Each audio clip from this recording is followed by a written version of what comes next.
On March 4th of 1854, Henry Croswell stopped in Dubuque, Iowa to write a letter to his brother Micah. I was very impressed with how well a letter from over 150 years ago was preserved. The cursive writing was neat and almost entirely legible. It even used many abbreviations still around today.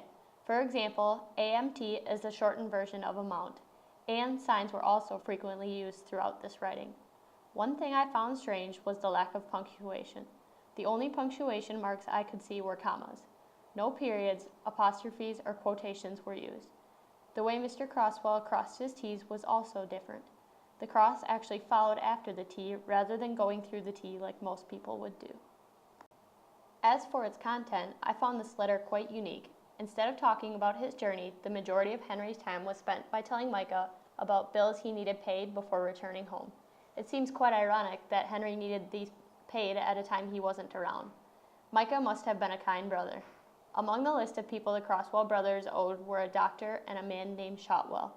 The letter never said what each bill was for, but it would have been interesting to know. Another intriguing part of the letter is when Henry finally mentions his travels in the final paragraph. He tells Micah about spending 4 days and 2 nights riding and his plans to get to Boston by Saturday. He never clarifies what he was riding, but the two largest forms of transportation during this time were railroads and stagecoaches. Assuming that Mr. Croswell was not wealthy with all the bills he needed paid, it was likely that he was traveling by stagecoach. Transportation was much less comfortable and much more difficult in the 19th century than it is now.